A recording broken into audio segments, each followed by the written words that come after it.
first started in Africa when I was a kid. I think I was around like 10 years old when my uncle came from the United States and brought a camcorder. And I fell in love with the camcorder. It was a little camera, it was doing videos. And he taught me how to put it on, turn it off, and press the record button and the play button. That was all I knew about it. And since then, I fell in love with it, and I used to like. He left it with me. It was the first time I got my first camcorder when I was 10 years old. Since then, been my toy. I really love it, and I fell in love with the craft, and I started doing videos, pictures.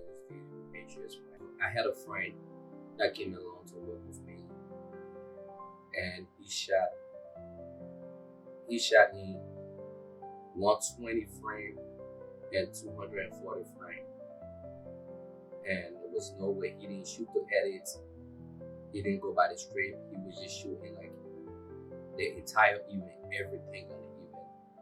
And I have to go through those clips, frame by frame, and cut the one and cut the one I want out of it. And it took me a long time. And he had 120 frames and 200 frames.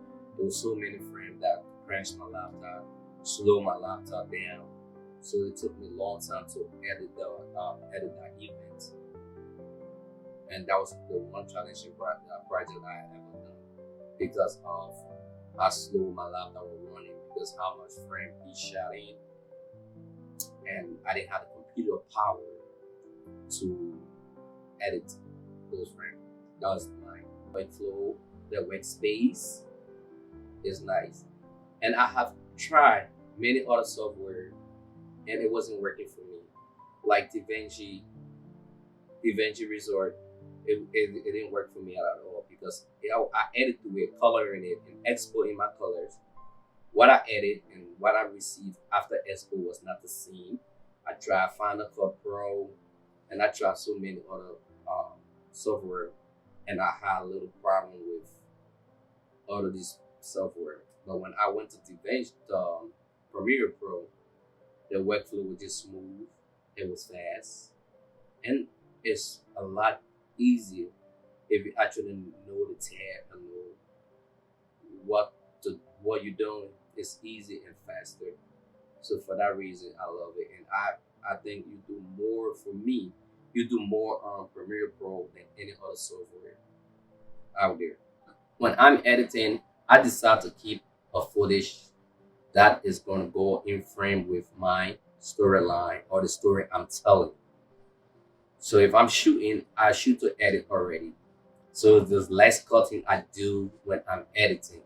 But if something is not relevant to my videos or it's not going to make a big impact on my videos, I will cut it out because I don't need it. If I don't need it in my video, it's just going to make my video long and less interesting.